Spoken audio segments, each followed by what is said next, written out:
Rais katimiza wajibu wake, kawarudisha pinzani, na kwa pinzani wenyewe wakaamua njia ya pili. Hello, ebana mambo vipi mwana universe, ebana mambo vipi Tanzania. Naitwa Mr. Mzawa wa Mzawa Media. Leo nakuletea taarifa ini kutoka na kila ambacho amekizungumza spika wa bunge Zungu.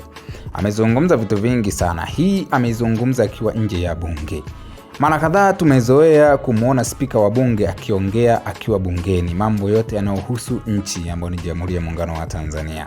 Lakini leo ameenda tofauti kidogo. Ameongea mambo mengi sana kuhusiana na nchi, hususan kuhusiana na Rais wa Jamhuri ya Muungano wa Tanzania Dr. Samia Suluhu Hassan. Amezungumza nje ya bunge. Ameeleza vitu vingi sana kumhusu Rais Dr. Samia Suluhu Hassan kuwa baada ya Dr. Samia Suluhu Hassan kuingia madarakani, alianza kufanya maridhiano na viongozi wa vyama mbalimbali vya siasa. Kuna baadhi ya viongozi wa siasa ambao walikuwa wameshakimbia nje.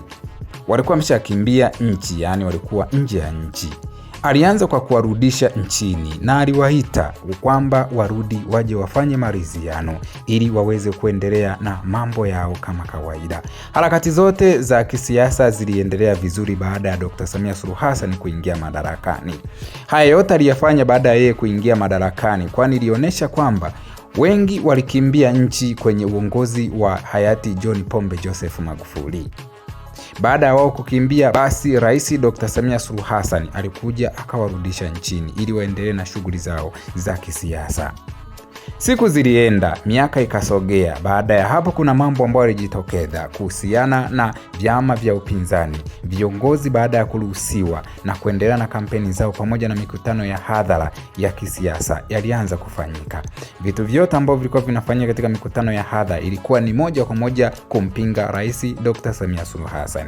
Kutokana na kila ambacho amekizungumza spika wa bunge, ameeleza baada ya Dr. Samia Suluhu Hassan kuwarejesha viongozi wa vyama vya siasa nchini, walianza kurusha matusi. Baada ya hapo Dr. Samia Suluhu Hassan aliona hii sio sawa. Nimekuletea hii clip uweze kusikiliza kila ambacho amekizungumza spika wa bunge Zungu baada ya kuzungumza na wananchi. Kama hujasubscribe katika channel hii, naomba basi nikualike uweze kusubscribe ili uwe wa kwanza kupata habari zetu.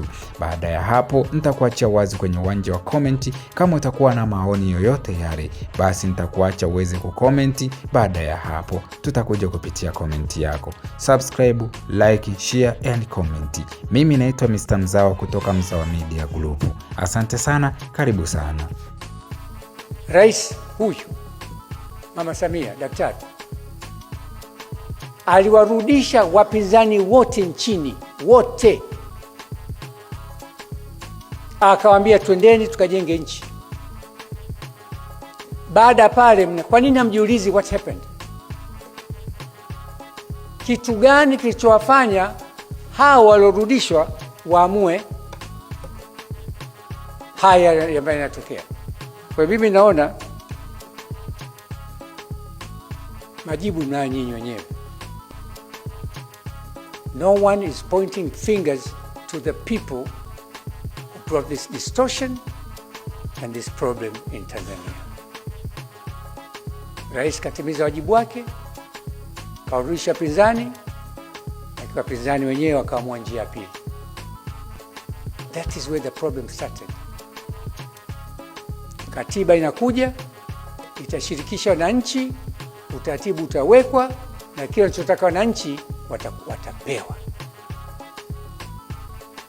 Kwa kama navyosema, siasa hazifanyi mitaani, siasa ziko bungeni, na fursa kuna bungeni wameikataa wenyewe. Kwa hiyo mimi niwaombe sana, let us heal, tuwe na Tanzania mpya.